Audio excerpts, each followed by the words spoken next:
Spotify's market value is now more than double that of Universal Music Group. It's not the music industry anymore, it's the tech industry. How do you define success as a musician in the 21st century? That one's not so easy. What I can tell you is exactly how much I've earned.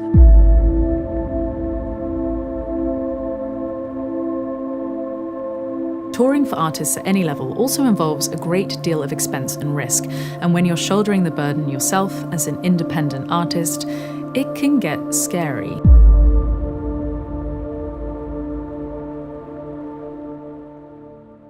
What do you think music will be like in 2050? Your hopes, your fears, what do you think it will be like?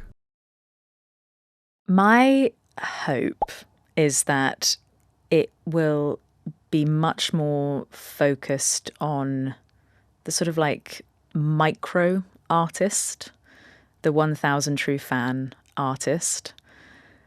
And I feel like we'll all have our own little ecosystems that should by then, say if I've been doing my own little ecosystem for the last 5 to 7 years in the way I've been doing it, I hope that it will be extremely well established, and hopefully I'll still be making music by then, just out of the love of it, hopefully, if no one is still listening.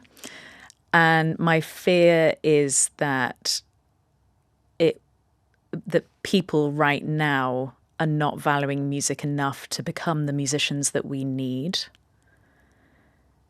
Whether that's just because they're not consuming the right music to self-educate. I'm not even talking about, training or whatever. Yeah. Self-educating to get to that level in 25 years of being real, true quality. So I'm just hoping that I'm already appearing like a dinosaur, where I'm, just like my parents' generation. They were like, oh, God, times are terrible. Like, how are our kids going to grow up that is going to be on video games? And we've turned out, a little bit anxious, maybe more so. And we are interrupted a lot by our mobile phones. But we're still here, and there is still a lot of great art being produced. And technically, it's never been a better time to be a musician than today, even though everyone likes to talk about the heyday. But that was for a very lucky few.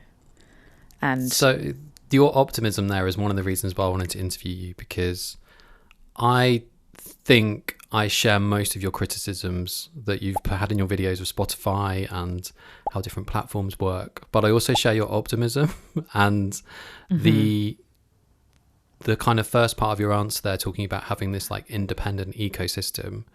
Like, you've very much done things on your own and figured out your own path.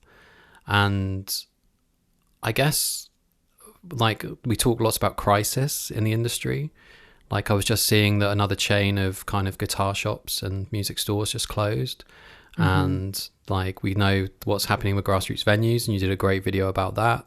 You've did a couple of great videos explaining how kind of YouTube's monetization works or doesn't. And there's definitely a moment in time, I think, that we're in where lots of people want to doom spiral.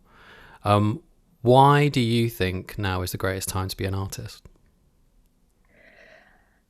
If you decide that, although Spotify is one way of doing it, if you decide that there are actually multiple ways of doing it, and you have to think of yourself as an entrepreneur, which doesn't mean you have to sacrifice the art. Like, you can still really work on your craft and become a great musician and write great songs and collaborate with other incredibly talented people. But I feel like the definition of an entrepreneur, I was just reading it, and I'm going to absolutely butcher the quote from The Lean Startup, this book I'm reading. It was from 2011. Yeah. And it's just building something in extreme conditions. Like that is music. We're just in extreme conditions right now, where this one way of making money that a lot of us relied on isn't reliable now.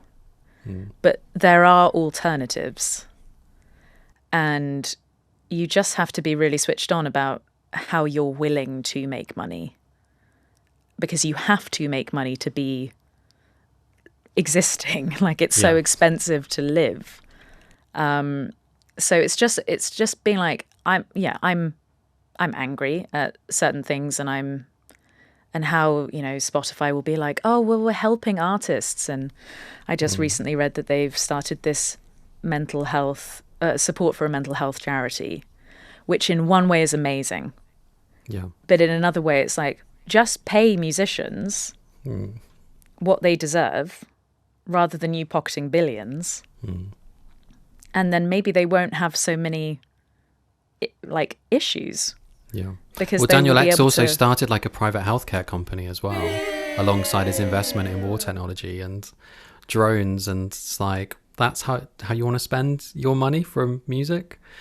Yeah. And I just know I've built up multiple streams of revenue. And really, I think musicians, out of any other art or craftsmanship, we are very adept to gig work. And you just have to think of yourself, if you're an original artist, you're going to have gig work. My gig is YouTube, but it was pub gigs.